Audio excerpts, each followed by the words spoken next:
when it comes to Mark Shapiro and Ross Atkins, and I think you can lay part of this at their feet as well, to make an offer, and it was a legitimate offer. It was the best offer he got, and he didn't take it, and then things went south. Their inability, and would I call it an inability, or was it part of their plan to move as quickly as they could?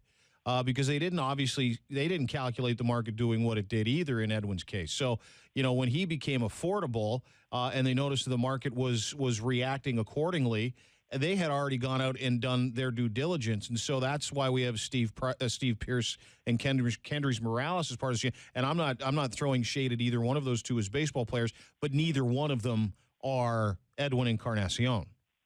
No, definitely neither one of them is Edwin Encarnacion. But look, when a guy tells you he's going shopping and he anticipates finding a better offer and therefore leaving, why would you wait to get the replacement in? I mean, the Blue Jays, say what you will about the number of first basemen / DHs that are out there in the market right now. The Blue Jays very clearly preferred Kendrys Morales to any of them. He's the only switch hitter out there. He's hit 52 homers the last 2 years in a huge pitcher's park and now moving to a hitter's park. He walks a bit. He doesn't strike out too much. He was the guy that the Blue Jays very, very clearly wanted. Much like last year, Happ was a guy that the Blue Jays very, very clearly wanted, and they acted quickly to sign him early in the offseason.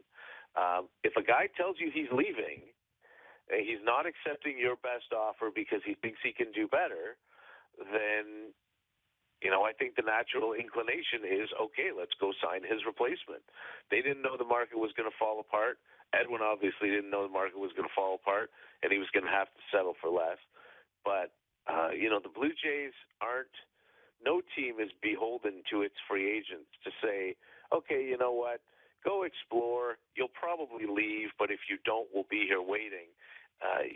And in the process, miss out on a bunch of other stuff because you've earmarked him. Whether it's a bunch of other stuff or whether it's your plan B specifically, so then you have to move on to plan C, D, and E. That's you can't do that way. You have to be pragmatic, unfortunately, and you have to take emotion out of it, which no fan wants to do and no fan should do. Fans are emotional creatures, that's part of the deal, and that's what makes sports so great for everybody. But you can't run a team that way. You have to be unemotional and pragmatic when you're putting things together. So, Mike, with Edwin moving on, do you think it's more likely or less likely that the Blue Jays sign Jose Bautista? I don't think anything changes, to be honest. I mean, Edwin didn't leave the Blue Jays yesterday. Edwin left the Blue Jays in November. And as a free agent, the Blue Jays had an equal opportunity to sign Edwin, just like anybody else. The same way with Jose Bautista. It's the same as anybody else. Pedro Alvarez, Mark Trumbo.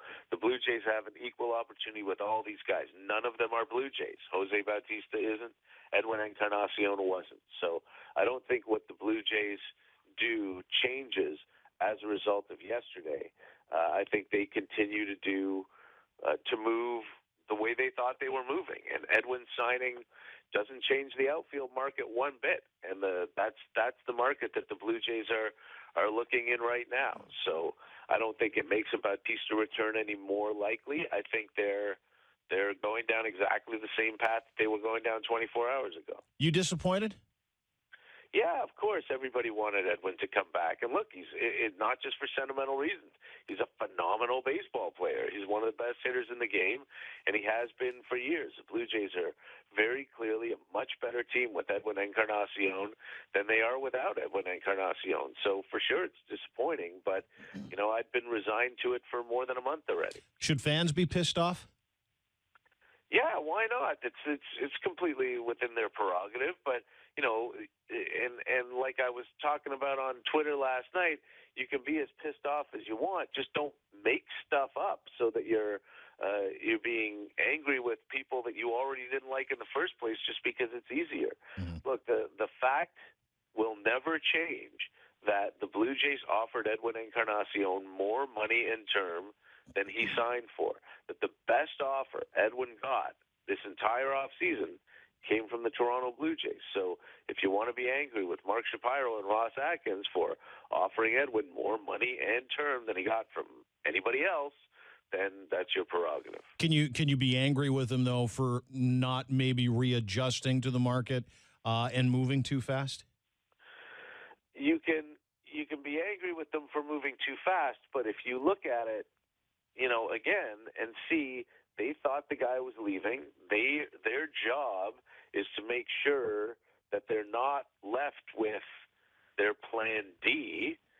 They got to replace him, and they replaced him with Kendrys Morales for less term than they offered and for less than half the money that they offered. And he's a guy who comes here and could very easily hit 35 or 40 homers. He's not going to be Edwin, but that's why it's called Plan B and not Plan A. Never as good as the guy who's leaving, but everybody thought the guy was leaving.